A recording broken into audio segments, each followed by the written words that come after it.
กันมาอยู่โดนแล้วมันเข้าเองต้องอยู่บ้านเขาแต่มันไปเซ็งเลย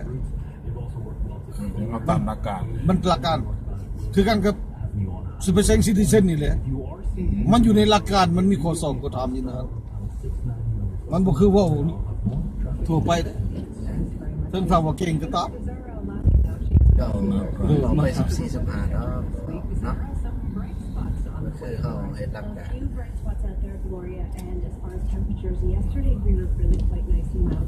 หลักการสำคัญไปซื้อเลยที่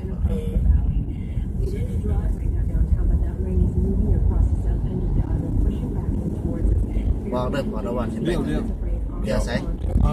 ดีกว่า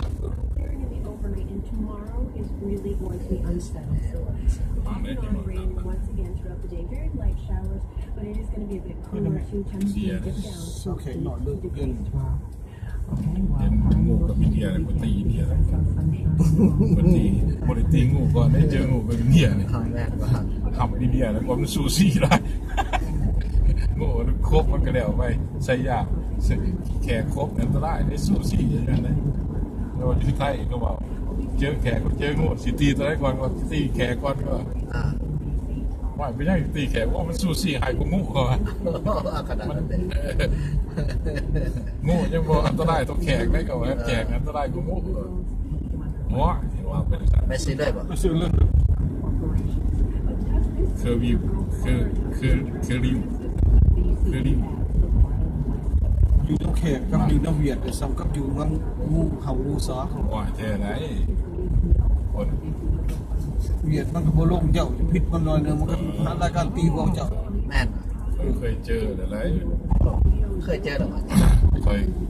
ขับรถไปเขาไปจอดอยู่พาร์กิ้งนะเหมือนเอาไขประตูออกเนาะมันรถเพิ่นแลนเข้ามาลูก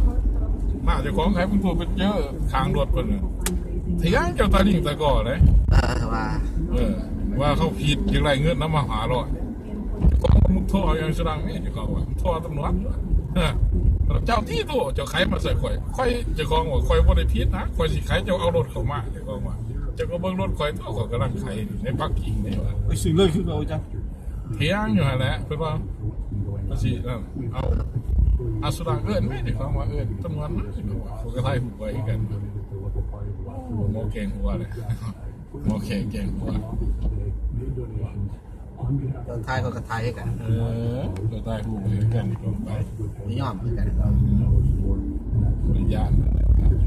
ยังไรเงิน500เงินสดเดี๋ยวจะยึดเงินมอเตอร์ไซค์ไปมันเจอหัวหายจะแล้ว100หัวหายนักเจ้ามาหายข่อยใส่บอกอาจารย์พิเศษนี่ไปทางไหนต่อมันผิดแล้วอาจารย์เดี๋ยวออกมาทางไหนล่ะว่าแฟนนี่ว่าวะเราไปคืนไรที่ว่าเสื้อก็ได้เนาะของประจักษ์ได้ทางเนี่ยหรือเขาอย่าไปเลยคันมันมีทางออกก็ออกคันมันมีทางออกเลยครับกลับขึ้นมาแล้วออกเขาเพราะมันตรงเบียดอยู่หรอกเบียดเนาะตรงเบียดคันมือทางออกก็เกี่ยวเพราะว่าส่วนไรมันเป็นแบบนี้ทุกคนคันเข้ามาแต่หนทางมันเป็นแบบนี้เพราะว่ามันบ่มี exit ออกไปใส่หนทางเข้ามากินเห็นอยู่เนาะno exit จะเขาเก่าเอาของเก่าเลยของเก่าไปบัด13บอก2เคยนะ10รถเคยมาทำต่อได้อาจารย์คือมาในคนโน้นอาจารย์บอกอยู่จังหวัดแขกมาเบิ่งนี่คนโน้นก็บ่ฮู้คือกันออก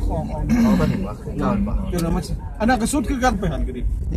ถ้าบ่ออกเลยจักว่าจะมาสิไปลอกอยู่หันก่อนอยากลอกมันต้องเบี่ยงขวามันจะคือแม่นบ่อาจารย์มันต้องเบี่ยงขวามันสิบ่เชื่อว่าบ่อันนี้ห้องอะไรยังจะขี่รถมาหันจะเดี่ยวมานี่เนาะวันนี้จะกระเดี่ยวลงไปพุ่นเลยเดี่ยวไปตีบ่เดี่ยวลงไปพุ่นอรวัน